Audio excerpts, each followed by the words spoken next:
Olá! Hoje a gente vai analisar um filme que, olha, tá dando o que falar. Herege. A premissa já é daquelas que prende, né? Duas missionárias, jovens, encontram um homem bem enigmático. E o que era pra ser uma visita comum vira um jogo psicológico, assim, perigosíssimo. O que chama mais atenção ainda é ver o Rio Grande, sabe? Aquele ator das comédias românticas, num papel sombrio, e tá sendo super elogiado por isso. Pois é, essa escolha do Grant é, sem dúvida, um dos grandes achados do filme. E olha, a direção é do Scott Beck e Brian Woods, os mesmos roteiristas de Um Lugar Silencioso. Então já dá para esperar atenção, né?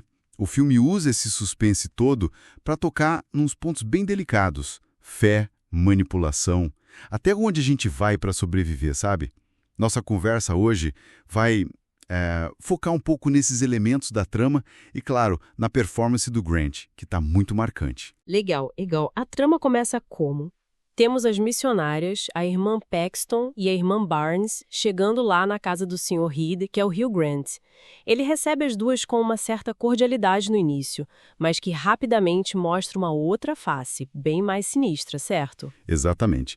A atuação dele é chave aqui, porque ele subverte totalmente o que a gente espera dele, né? Ele constrói um vilão que é charmoso, é culto e, ao mesmo tempo, profundamente ameaçador. É impressionante. Algumas críticas falam até em performance para prêmios, viu? Destacando essa capacidade dele de se reinventar. Algo que ele já vinha ensaiando, né? Em papéis como, sei lá, Paddington 2 ou The Undoing, fugindo um pouco daquele rótulo do início da carreira. E no começo, o filme aposta muito nesse confronto de ideias, né? É um embate verbal. O Sr. Reed usa argumentos, provocações, tem até um humor ácido. Lembra daquela comparação curiosa que ele faz entre o jogo Monopoly, o nosso banco imobiliário, e as religiões? Tudo para tentar minar a convicção das moças. Como essa parte inicial foi recebida, assim, pela crítica e pelo público? Olha, foi muito bem recebida. Geralmente destacam a inteligência desses diálogos iniciais. É bem escrito, o Reed se mostra um manipulador muito calculista quase. Onisciente dentro da casa dele, sabe? Isso cria uma atmosfera bem claustrofóbica, uma tensão psicológica que funciona demais, mesmo antes de qualquer violência mais explícita. Ele parece estar sempre muitos passos à frente delas. Uhum. Mas aí toma-se e dá uma virada bem drástica, né? O Reed força as duas a fazerem uma escolha. Uma porta que representa a fé, outra a descrença. Só que, ironicamente, as duas levam pro mesmo lugar. Um porão bem macabro, e lá o horror fica mais gráfico. Tem uma suposta profetisa, uns testes bem cruéis. Aquela frase dela, não é real, fica ecoando, né? E é justamente nesse ponto, nessa virada para o porão, que algumas análises, tipo a da Rolling Stone e discussões online, apontam que o filme talvez perca um pouco daquela força intelectual do começo. Argumenta-se que a trama abandona um pouco a provocação mais sutil para virar um jogo de gato e rato mais, vamos dizer, convencional.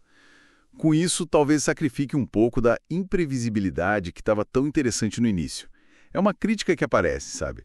Essa sensação de que o terço final pode ficar um pouco mais previsível para algumas pessoas. Entendi. E nesse jogo, o Sr. Reed chega a matar a irmã Barnes, né? Alegando que ela seria uma simulação. Ele até arranca um pedaço de metal do braço dela como se fosse prova disso. A irmã Paxton contesta, diz que era só um contraceptivo. Aí ela tenta fugir, descobre que tem outras mulheres presas lá e o confronta. O momento-chave parece ser quando ela entende que a obsessão dele não é bem religiosa, mas sim pelo controle. O que isso quer dizer para o filme? Essa percepção é central, sim. O motor do Reed é o controle. Não é só um psicopata comum, vamos dizer.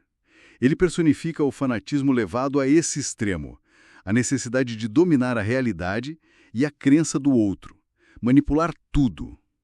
Isso coloca o filme em diálogo com um tema bem forte no horror religioso, que é como a fé, ou sistemas de crença em geral, podem ser distorcidos para exercer poder, para dominar. Não é sobre teologia ali, é sobre o poder mesmo. Faz todo sentido. E o desfecho é bem intenso. A Paxton enfrenta o Reed, ela se machuca, mas a irmã Barnes, que a gente pensava que estava morta, reaparece e consegue matá-lo. Daí a Paxton escapa, vai para um cenário de neve lá fora e uma borboleta pousa na mão dela. Um final bem... Aberto, né? Sim, totalmente aberto. E a ambiguidade é de propósito, claro. Foi um milagre aquilo, a fé da Paxton que a salvou no final? Ou será que tudo foi uma alucinação dela, talvez já morrendo ali? O filme não dá resposta fácil, não. Ele força a gente a pensar nesse limite, sabe? Entre fé genuína e manipulação. Entre o que é real e o que é ilusão construída por alguém. É o gênero do horror sendo usado para fazer perguntas bem profundas sobre a natureza da crença e do nosso livre-arbítrio. Então, resumindo, Herege se destaca bastante pela atuação do Hugh Grant, que está realmente impressionante, e por levantar esses debates importantes sobre fé, manipulação e controle. Mesmo que a execução ali da parte final divida um pouco as opiniões, né? Exato. E para a gente pensar um pouco mais, fica uma reflexão interessante. O próprio Hugh Grant já disse em entrevistas que ele tem um medo real do sobrenatural, de fantasmas, até do diabo. Só que no filme, o horror maior não vem exatamente do divino ou do demoníaco, né? Vem da crueldade calculada, do desejo bem humano de controlar o outro. Aí fica a pergunta: o que no fundo assusta mais a gente? Aquilo que a gente não entende, o sobrenatural? Ou essa capacidade bem humana de manipular, dominar e causar dor em nome das próprias certezas? Fica aí para pensar.